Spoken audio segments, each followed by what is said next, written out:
It's live. Although this first bit, I'm going to just class as the minute that I'll edit off.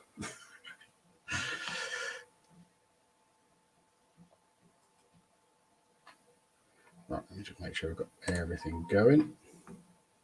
Can you confirm streams? Right, I'll let it get to 30 seconds and then we'll start like it started live. So that's my marker. Hi, welcome to my channel. It's the first time going live on YouTube and Facebook simultaneously this week. I'm not sure how long I'll keep the Facebook bit going, but ideally this is the first video that I want people that come to the YouTube channel to watch. So I'm going to take a little bit of time to talk about me. I'm a little bit more nervous this week, even though I've done 8 of these shows already. I feel nervous because I kind of feel like it's stepped up to go onto YouTube as a platform as opposed to Facebook. So I feel like there's a little bit of added pressure. 2 seconds. Can you pop the fan on for me? Because it's red hot in here now. Excellent. So yeah, welcome. This is Alistair's Coffee and Coaching. What tends to happen is each week I will pick a topic. So I've covered over the last 8 weeks through Facebook, which are now available on this channel. They're like a back catalogue, if you like. I've covered topics of trust, fear, fatherhood, friends, emotions as a man, growing up without a dad, divorce, being kept away from my kids. I've covered quite a lot of dark topics, and I've purposely done that. There is so much call now for men to talk about mental health and for men to be given a place to reach out to. And that's what this is. This is a conversation starter. My background, I've been working in mental health for 20 years. That started with one of the first jobs I ever had. I've not told many people this story. It was a disabled lad, and I was sort of 15 or 16. I'd never worked with anybody really with a disability. I'd got friends who'd got certain things, but never really worked in that sort of capacity to that degree that they needed so much support. And at the time, I was an adventure centre instructor. So I was doing an archery session. I was a qualified archery instructor. And he had an issue where he couldn't stop moving. Everything just kept, his hands kept moving.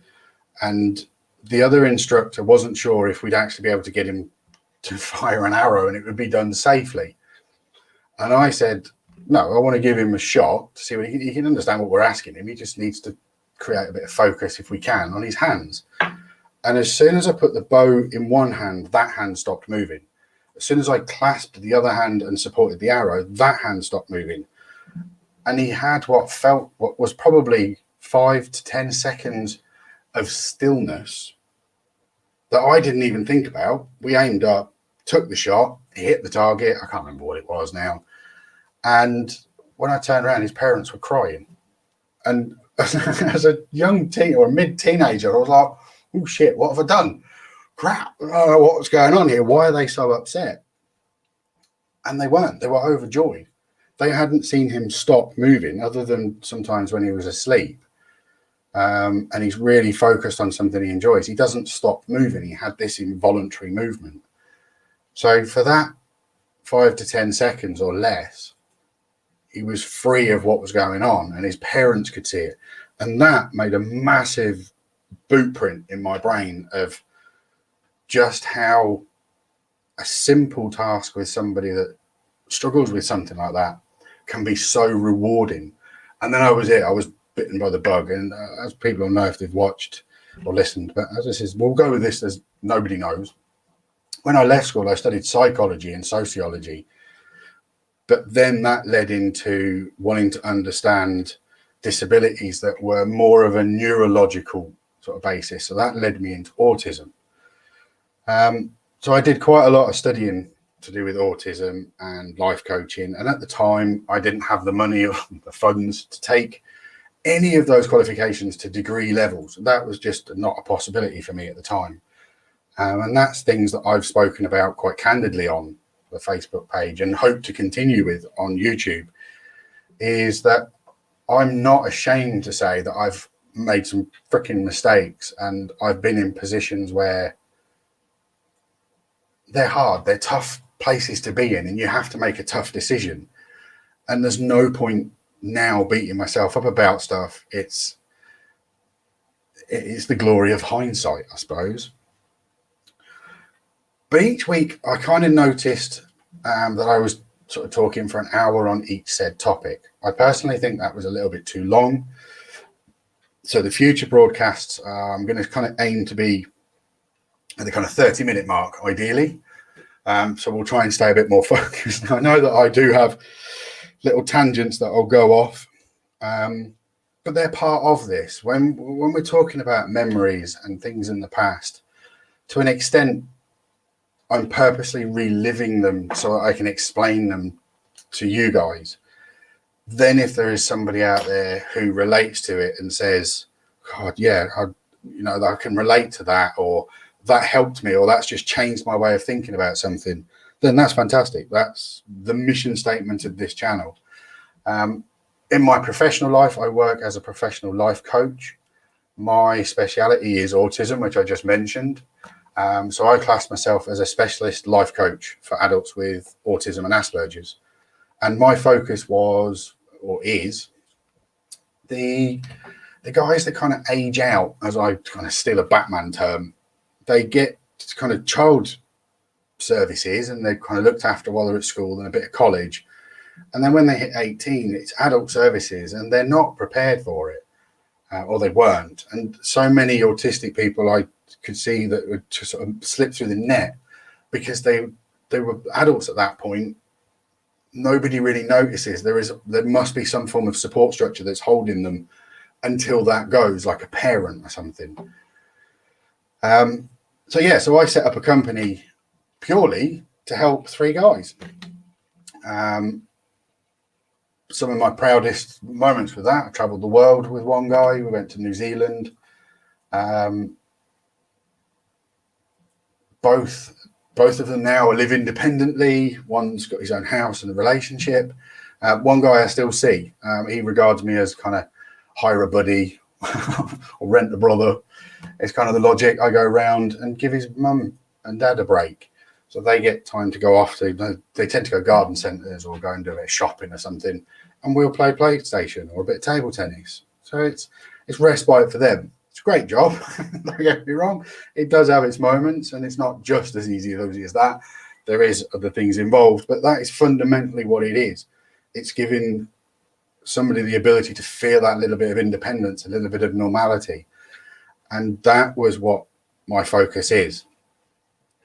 So if you're autistic and you want to learn a bit more independence and how that works, by all means get in touch. But for the purpose of YouTube and what this is kind of a debrief of stuff coming through and out of my head.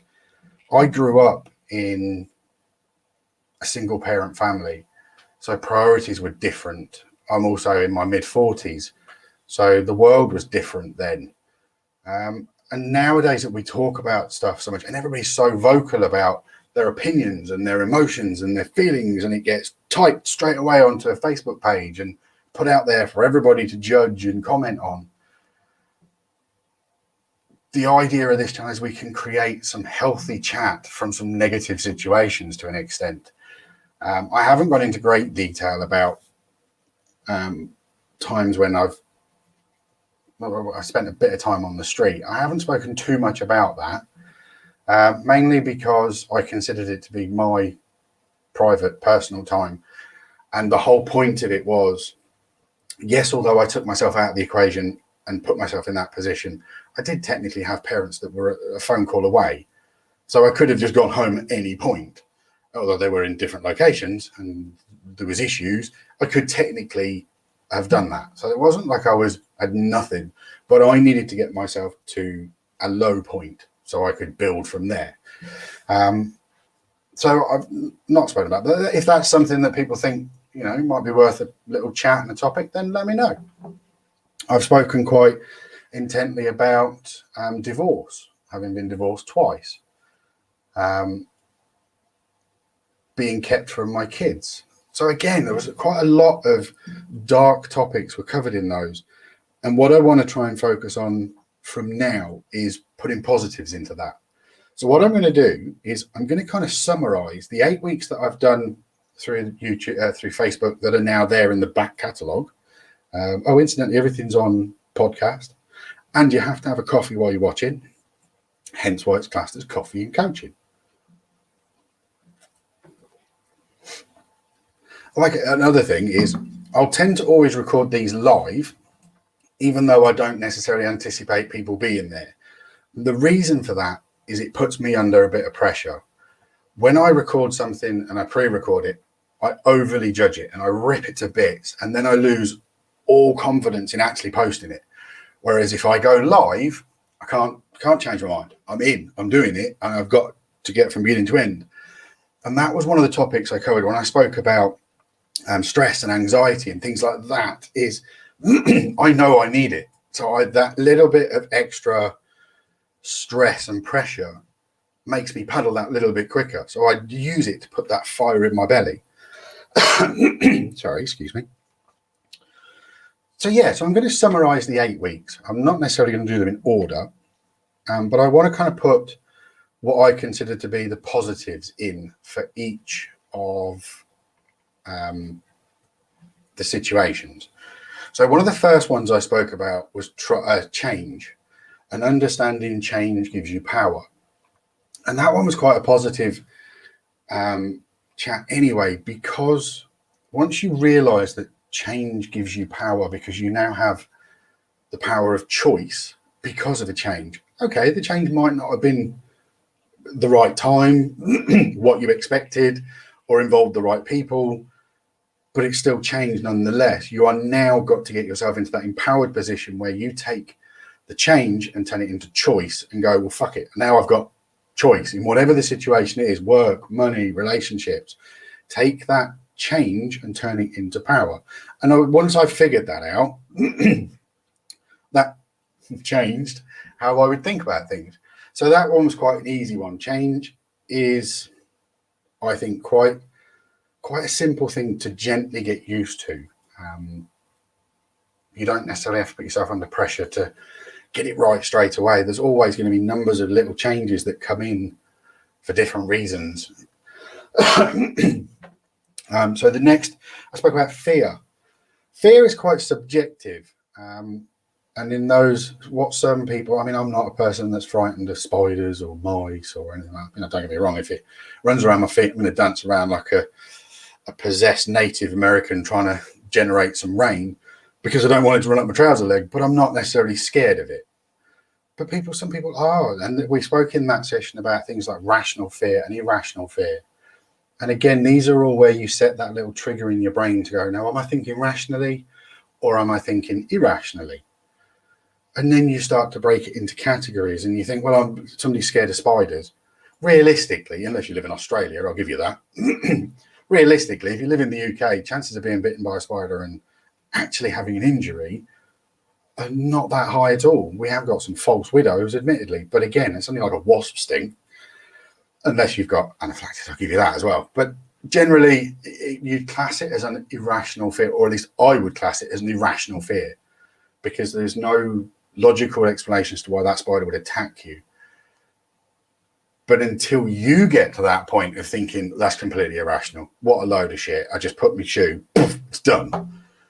And you kind of get to that point, you've rationalized a fear, but you're still embracing the fear. And people, I think, hold on to things just so they can say they can.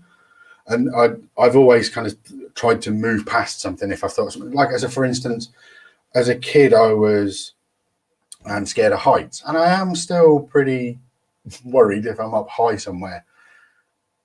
But I wanted to learn climbing. So I learned climbing and got qualifications in climbing. And they were all to overcome a fear, my fear of heights. But it also gave me a sense of self-security because you're the only one hanging on to the rock. It's just you. So that was fear. So that's quite a positive one again, because you can turn things around ideally. What was the other one? Emotions. Emotions was quite a tricky one because in in that talk, I explained how I struggled with emotions based on not having a father figure, that role model to show me how men manage their emotions. So that was quite a emotionally turbulent video, shall we say, because it's quite an emotive topic. It's about emotions. And I always considered crying to be a sign of weakness, because you cry if you've hurt yourself or you're damaged. So in my mind, you just don't, I wouldn't cry. So, but I soon figured that out. I can't watch One Born every minute and stuff like that. Once I tapped into who I was and what I'm like as a person and how the empathy, how I pick up on stuff, I worked out at that point, I can't watch anything that's emotive because it will set me off. Because there's so many times in my life that I can relate to a part of a film story, perhaps between a father-daughter relationship or a father-to-son relationship, and these things will jump out at me, and because I'm quite emotive, it'll set me off. But I don't care now. I just get on with it. It's not a problem. So emotions was, and the emotions, I think the dark side of emotions are dealing with things like anger, frustration. And that's a topic I want to talk about separately. That's one of the next topics I'm going to actually talk about is anger management and how to deal with frustrations and how to vent frustrations off and how to direct a frustration in the right place and not carry an emotion from one place to another and then deliver it to somebody that was completely not part of the problem, but you've unleashed everything on them. So that'll be something I'll talk about. But that ties in, like I said, with the emotion side of things. Another topic I spoke about was friends. I didn't notice anybody disappear off my Facebook, but never can tell. But it was quite an emotive topic because with COVID and how it is set up and how isolated people have been, friendships have been stretched, tested, lost, found. I've reconnected with a few new people that I hadn't spoken to for years, but I've also lost touch with people. And then in that section to do with friends, I speak about how it's fine to change your friend circle as things go. Your journey doesn't always follow the same path as everybody else. So their path's going to be different to yours. So you're not always going to be traveling the same way, is how I kind of look at it. So I've had some really good friends that have helped me massively in something they've said or helped me. And I haven't spoken to them for 20 odd years. I probably will never speak to them again, but I still regard them as a friend because of that one moment in the past that they helped me. I've spoke quite a bit about growing up without a dad, but he was there. He was just 500 miles away. There was a lot of distance put in place by a parent. But bringing that to a positive, I always kind of jokingly said it was a little bit like the boy named Sue, because the upbringing that I had to have made me kind of resilient, not tough, resilient. There's a difference.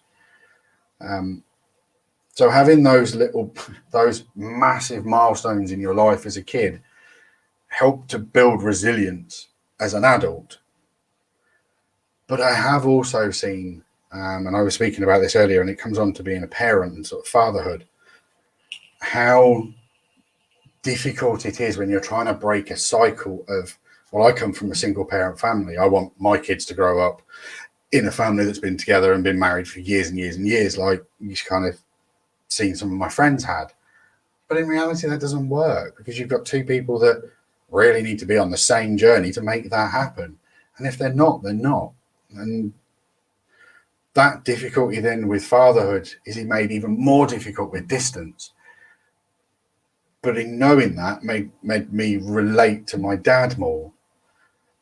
So sometimes if you keep asking the questions, or keep asking questions of other people, you'll be given the life lesson for you to understand it, is kind of how I think of this. If you keep externalizing your blame as it's somebody else, it's their fault, you'll be given a sign and an experience for you to take ownership of that shit. For you to understand what they've gone through, you'd have to live it. So if you keep asking that question, you'll be forced to live it so you do understand it, if you get the kind of rabbit hole I've just dived down there. Positives from this are that at 40 something, once you understand how your cogs work in your head, you can make it easier for yourself and everybody else around you. I was never very good with pigeonholes, stereotypes. I still don't now. When I read a book or I read something on psychology or coaching,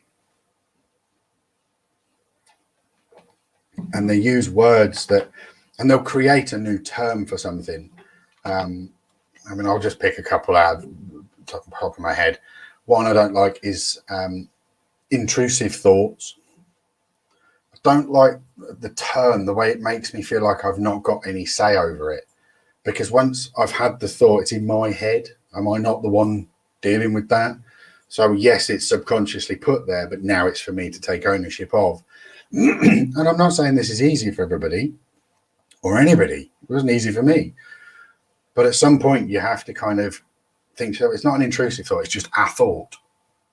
I mean, if I say to you now, pink pajamas on a penguin dancing on the back of an elephant, most of you will have pictured that in hundreds of seconds. Even if you didn't want to, you've still seen it or seen parts of it because your brain will view that image. And it's the power of suggestion, and those words and how you react to them is based on how they were delivered to you. So it is, in theory, it's all neurolinguistics. And that's where I get hung up on terms. So another thing that will bug me is when people say, oh, I'm a little bit OCD. It's an irritating term because people who have OCD don't just have a little bit of OCD. It's a debilitating thing. So to sort of say, oh, I've got a little bit of this is quite offensive, I think, when people say it. But things like when toxic masculinity, fuck, that's my pet peeve, that one. Toxic masculinity. Men can be grumpy. They can be grumpy, they can be angry, they can be moody, but they can also be loving and caring. And I explained this to somebody earlier. My dad's dad, my granddad, if he came home and I'm this as a, for instance, I'm not saying this is how he was, but as a generational difference, if he'd have perhaps put his hand on the top of my dad's head and said, all right, son, you had a good day, that's his way of saying, I love you and I give a shit. But nowadays, dads have to put it in text messages. We're expected to gush all the time with emotions. I mean, we ain't programmed to deal like that all the time. We're kind of hunt, gather, hump. Let's simplify things down to the basic needs. And that's kind of how I know we kind of think of ourselves as this superior being. We've got all this technology. Yeah, all that technology is doing all this shit for us. When we kind of realize and animalistically look at ourselves a little bit more of a nature way, how, you know, rabbits learn headlights, roo-doo-doo. You duck out the way. Life throws stuff at you for you to learn and evolve and overcome. And that comes down to resilience. And it also comes down to breaking down those words. So if you hear a term as a, for instance, what can we say? Oh, you know, why has my brain just gone blank? That's irritating. I'll come back to that. I thought of 3 and then I waffled and forgot.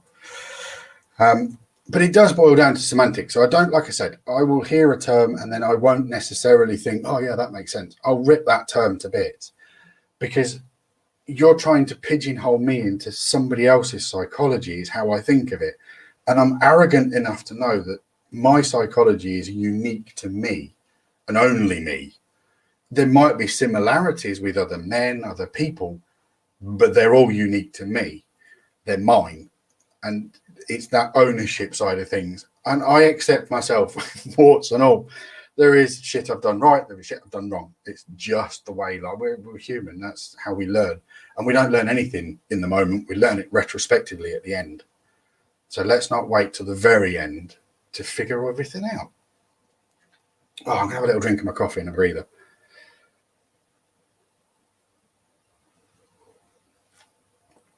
If there is anybody there live watching, it would be nice to see a comment. Just throwing that out there. But right, next topic. Moving this channel to kind of an open forum so people can chat. What I'd like to do as well is have a guest. Now, that one wouldn't be live. We would obviously pre-record that. So if things I've said to you resonate and you think, yeah, all right, I'm going to use the fire in that guy's belly to spark the fire in my belly, I'm going to join him on there, send me a message. Let's do it. Let's have a meeting where we get to learn about each other and what similarities that we've got in our mentality. Because although I've just said it is unique to me, the similarities are what will bring everybody together. Oh, that was the other thing I thought of. Panic attack. That was it. It was a term that was told to me by a doctor when I described what I'd had. And he went, it's a panic attack. And I was like, well, I wasn't panicking. No, that's what it's called. Well, why is it called that if I wasn't panicking? Why isn't it called rush? Because I had a rush. My heart was pounding. My pulse was going mental. My eyes were dilated. I looked like I'd taken something. I get why people would feel the loss of control with that. But again, and this comes down to a question, this could be a rabbit hole and I'll forget where I'm going in a second. So that panic attack, as far as I'm concerned, I changed the word. I changed what it was called. I called it a moment. I'm having a little moment to myself because the word moment just has no connotations to it being bad, good. It's just a moment. And changing the words changes my mentality about it. So I wasn't panicking. In fact, if anything, I enjoyed it. It was a rush. So, which I guess is not for everybody, and not everybody could do that. But yeah, the point I was going to make is it was a question that was asked to me years ago. Where are you in your body at any given moment? So at the moment, where am I in my body? I must be in this bit because this is the bit I'm predominantly using. I'm thinking, I'm talking, but my heart and everything else still has to. Do you get what I mean? We're everywhere all at the same time. So if you've got something going through your head that you consider to be a toxic thought or a toxic feeling, change that word. It's not toxic. Why is it toxic? Break it down. Think about it. Go, right, how much control has that got in the future? If there isn't as much control in the future, then start to wind that thing in and change the terminology on it. Call it something you want to call it. Give it a name that describes how it makes you feel so that you're taking ownership of your own feeling.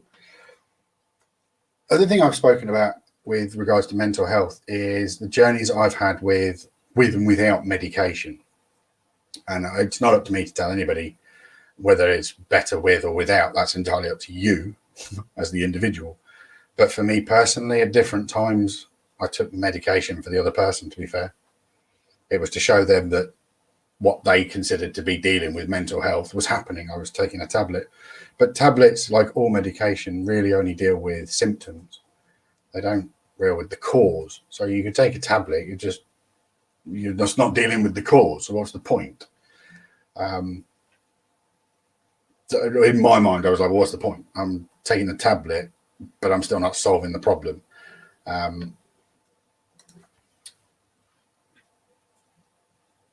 I've also spoken quite a bit about engaging with mental health services and how difficult that can be.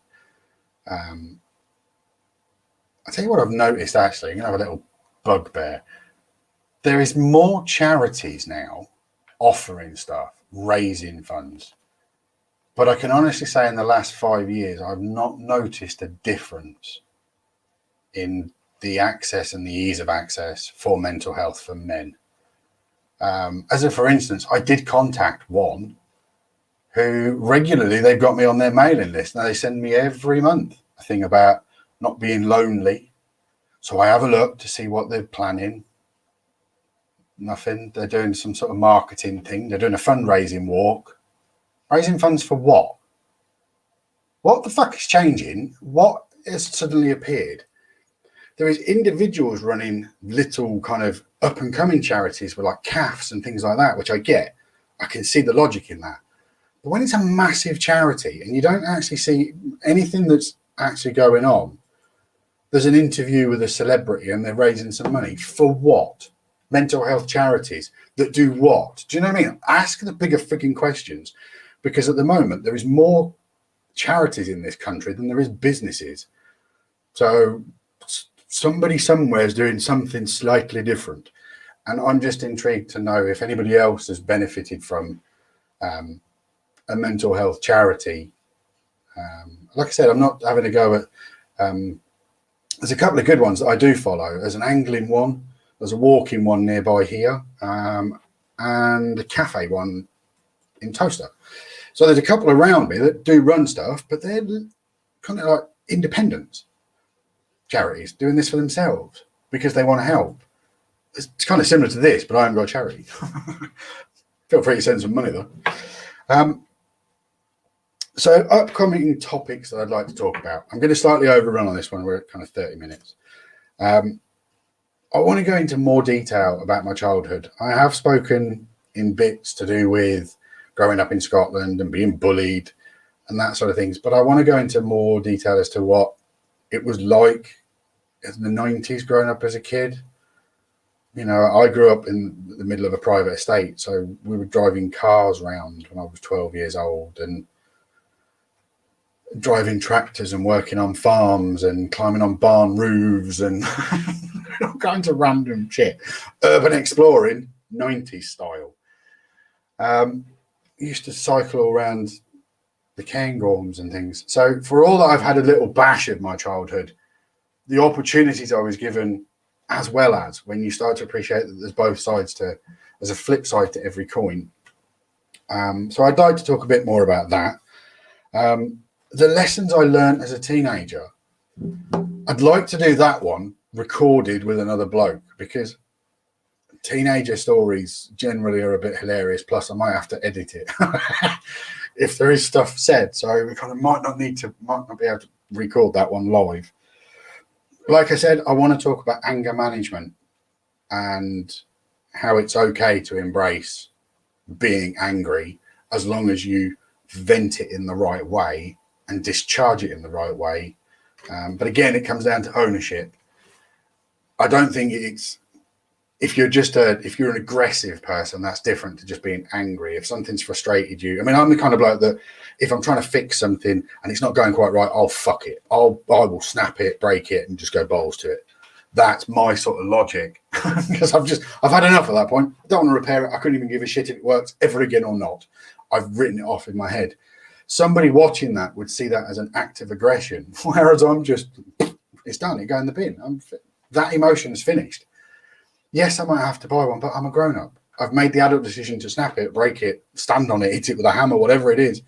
Then I've made that choice to replace it, repair it, get a new one, or do whatever needs to come next. Do you get my logic? Whereas in the past, I've had perhaps partners all of a sudden start talking to me like they're my parent. So, whoa, it was mine. I broke it. I will replace it. I'm not quite sure why you're having a go at me about stuff. But that's just one thing. So anger management. Another thing quite poignant now, coming out of COVID. What do we do? Do we wear a mask? Do we not wear a mask? You know, I'm kind of the opinion that we need to just come out of lockdowns now. If you don't want the vaccine, don't have the vaccine. I couldn't give a shit either way. I've had it because I needed to take it. So now we're at a point where you've got your time, your choice, your decisions to do this. If COVID then becomes what does you in, then maybe you should have had the injection. Or if in 10 years' time we all found out that because we had the injection, it created a random evolutionary sidestep in the human race and we've all now developed some weird adaptation. I don't know. But all I know is that we need to get back to a position where we can start shaking hands to meet people and get more involved, because it's just getting boring now. It's just boring. We need to get out and get some sense of normality. So yeah, so they're the topics I'd like to cover. And this is the forum where I'm going to do it. Comments are always welcome. love hearts on the screen would be an absolute delight. I'm going to wrap this up. I hope you've enjoyed it. It's not been my usual one because, like I said, I wanted to kind of do a little bit of an introduction and a hi to YouTube, and see how it all worked. So like I said, if you've got any comments or any topics you'd like me to cover, or if you'd like to join me on one of these, and we can do a rabbit hole, because the other thing I say is I'm going to do some other videos to do with my other passion, which is the spooky stuff a little bit. So I've ordered some stuff off the internet that I'd quite like to open on camera and demonstrate. I hadn't told Penny about that. You guys are the first to know. So yeah, so there's a couple of boxes. Oh, you can see one of it just there, actually. Oh, where do I do that? There. That is one of the packages there with one of the mysterious items in it, which Penny doesn't know about. So yeah, so join us on Sunday. No, it won't be on Sunday for the... Oh yeah, it will be on Sunday, but we'll be earlier. We'll be at 7 o'clock on Sunday for the Wickham Warriors Sunday share. And I'll show you what is in that box, in that packet, because it's a surprise for that. So yeah, so I'm going to do various kind of videos. Any feedback's always welcome. Like I said, I've stuck my head above the parapet. I know I've not made it until somebody puts something shitty in the comments. So I'm putting myself out there. Ideally, blokes, reach out. If you want to mate, you want to talk, then get in touch. But other than that, I thank you for watching, and I will see you next Wednesday at 8 o'clock, if not before.